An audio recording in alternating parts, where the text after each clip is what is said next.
राष्ट्रवादी शरदचंद्रजी पवार पक्षाच्या वतीनं आदरणीय पवार साहेब आणि सुप्रियाताईं आणि आमचे प्रांताध्यक्षांच्या सूचनेनुसार आज सगळ्या महाराष्ट्रामध्ये बेरोजगारांच्या संदर्भामध्ये प्रत्येक विभागामध्ये अशा प्रकारचा आज हा मोर्चा निघालेला आहे आणि आम्ही शांततेच्या मार्गानं जिल्हाधिकारी कार्यालयामध्ये जाऊन आमच्या ज्या 10 मागण्या आहेत त्या 10 मागण्या आम्ही सरकारकडे करणार आहेत। त्यामध्ये प्रामुख्यानं बेरोजगारांच्या संदर्भामध्ये ज्या काही औद्योगिक वसाहती आहेत त्या औद्योगिक वसाहतीची अवस्था इतकी वाईट झालेली आहे, सगळे उद्योगपती आता ह्या राज्यामधून निघून जायला लागलेले आहेत आणि विशेष करून आमच्या जमिनी त्या MIDC करता घेतल्या, स्थानिक लोकांना रोजगार देतो म्हणून सांगितलं, पण आज अनेक आमचे बेरोजगार त्या ठिकाणी कुठलंही काम मिळत नाही।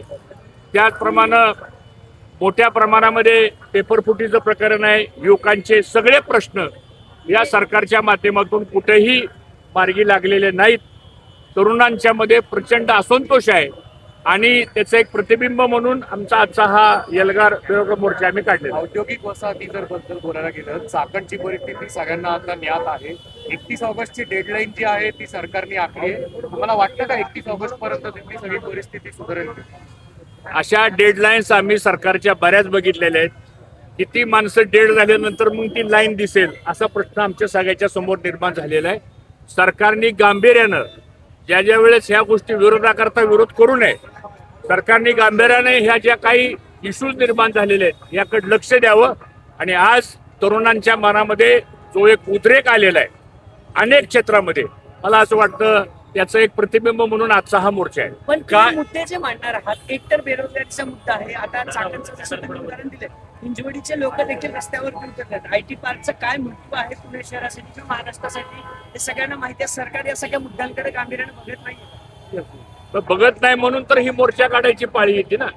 तर बघितलं असतं तर कदाचित आम्हाला ही संधीच मिळाली नसती आणि म्हणून हे निवेदन आम्ही जिल्हाधिकारी मार्फत डायरेक्ट राज्याच्या मुख्यमंत्र्यांपर्यंत हे गेलं पाहिजे आणि ह्याच्यामध्ये स्वतः मुख्यमंत्र्यांनी ह्या प्रश्नामध्ये लक्ष घालून न्याय दिला पाहिजे अशी आमची मागणी। काय पॉलिसी किंवा काय उपाययोजना करता येतील या सगळ्या बेरोजगार लोकांसाठी? तुम्ही मुद्दा तर मांडताय, पण त्याला सोल्युशन म्हणून तुमच्याकडे काय आहे का? सोल्युशन याच्यामध्ये अनेक सोल्युशन आहेत, पण सरकारने ऐकलं तर पाहिजे ना।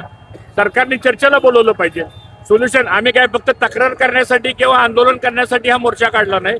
हे प्रश्न आहेत, हे युवकांचे ज्वलंत प्रश्न आहेत आणि ह्या प्रश्नाचं सोल्युशन पण आहे आपल्याकडे। भाऊ, गेल्या काही दिवसांपासून बघितलं, येणारा हा काळ सगळा सणासुदीचा आहे। 2 आठवड्यापूर्वी असलेली साखर 50 ची 70 पर्यंत गेली आहे। हा सगळा प्रश्न जो आहे तो तुम्ही अत्यंत जवळून बघितलेला आहे। साखरेच्या बाबतीतले अनेक धोरणं तुम्ही आतापर्यंत बघितलेले आहेत। मला असं वाटतं साखरेच्या विषयावर आपण नंतर बोलू। आता सध्या हा आमचा मोर्चा हे झाल्यानंतर मी साखरेच्या विषयावर बोलतो आपल्याला। धन्यवाद।